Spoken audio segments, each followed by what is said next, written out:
Lobby Tools, legislative news and information systems, on the web at lobbytools.com. Roads, schools, and police protection, just a few of the services your tax dollars buy. But unemployment, foreclosures, and the BP oil spill have slowed tax collection. Now state lawmakers are left with some tough decisions.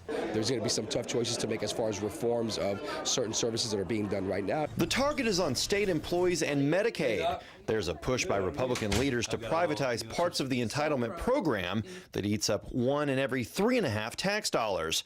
Governor-elect Rick Scott wants to cut 5,000 state jobs. Florida Tax Watch has its own list of ways to save. The nonpartisan government watchdog has released a list of 125 cost-saving ideas estimated in the billions. We're really looking at multi-billions of dollars that the state of Florida is going to need, and this report is going to help the legislature and the new governor to get there. Tax Watch is working closely with lawmakers to push their plan. The burden falls heaviest on Republicans, who have a supermajority in the House and Senate. Even though they're outnumbered, Democrats are still optimistic that they can have an impact on the budget writing process. House Democrat Alan Williams is extending an olive branch across the aisle. We can work together. There are things that we all want to accomplish to make this state better. Representative Michelle Raywinkle-Vassalinda wants to make it easier to collect taxes already owed but not collected on online purchases. There are other ways of getting revenue that are fair that we need to be looking at, and it may not be just cuts. While tough decisions will have to be made, legislative leaders say tax increases are off the table. In Tallahassee, I'm Whitney Ray reporting. In Tallahassee, Whitney Ray, News Channel 8. In Tallahassee, Whitney Ray, News Channel 7. In Tallahassee, Whitney Ray, WPTV, News Channel 5. In Tallahassee, I'm Whitney Ray reporting for NBC 6. In Tallahassee, Whitney Ray, TV 20 News. In Tallahassee, Whitney Ray, Channel 3 News. Whitney Ray, WCTV, Eyewitness News, Tallahassee. In Tallahassee, I'm Whitney Ray, Wink News Now. In Tallahassee, Whitney Ray, Action News. I'm Whitney Ray at the state capitol, where lawmakers are facing a $3 to $3.5 billion budget deficit. We'll tell you a few ideas they're considering to help balance the budget.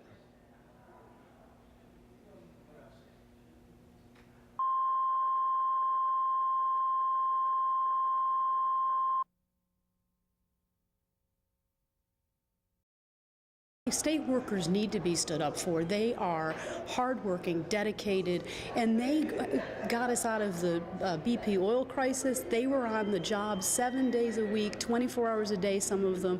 And so we need to respect them, honor what they do as public servants, and realize that we need them as the backbone of the state if we're going to bring in more business.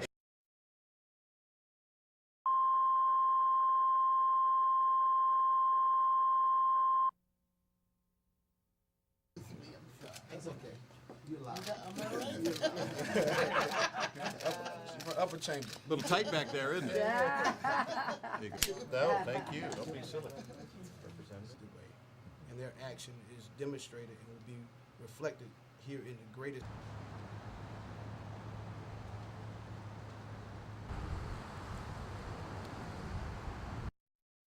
It's important to have justice in this state. That's what we're honoring, and that's what we're honoring all of those, whether they be African Americans, whether they be whites, Hispanics, whatever the case may be. It's important to know that folks before you fought for you to be here and for you to be able to walk through those doors, and so that's why I think it's so important.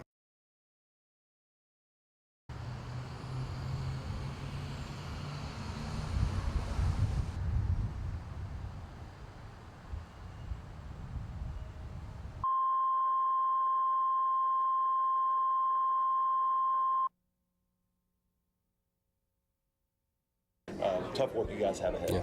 Lo que tenemos en este segundo es una circunstancia muy drástica en lo que tenemos una crisis económica en la cual estamos enfrentando, pero a la misma vez nos acabamos de enterar ayer que el crisis que teníamos de $2,5 millones de dólares de déficit ahora son $3,5 millones de dólares. Así que estamos en un punto que tenemos que mantener nuestras mentes enfocadas y tenemos que enfrentar todos estos problemas con eficaz y con una mente hacia reformas sistemáticos del sistema completo. Hey, we really appreciate your time.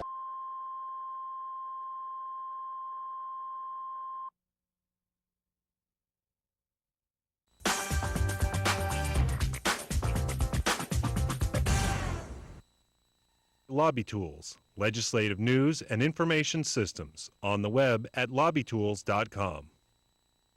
Rolling Stone magazine ranked Jim Morrison the 47th best singer of all time in 2008. Ironic in that his father wrote in 1970 that he told Jim not to go into music because he had no talent.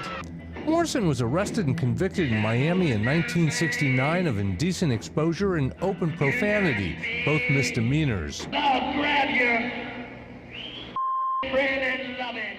No pictures exist from the Dinner Key Auditorium to prove the allegations. 3 of 4 members of the Executive Clemency Board must approve the pardon. Governor Charlie Crist will initiate the offer. If you truly believe that an injustice has been done, how would you be able to stand by and look yourself in the mirror if you didn't try to address it and correct it? You know, we have a duty, I think, to a degree, to try to right a wrong. Charles Bronson has been in the Yes column since the pardon surfaced. CFO Alex Sink and Attorney General Bill McCollum have been question marks. But on Wednesday, and what would have been Morrison's 67th birthday, Sink confirmed that she would be the third and deciding vote for granting the pardon. I reviewed the file. I've been listening to the music this afternoon on the web while I was doing my work, and I'm inclined to do it. Only Bill McCollum has not tipped his hand. His office says he'll make his decision at the Thursday morning meeting. In Tallahassee, I'm Mike Vasalinda reporting.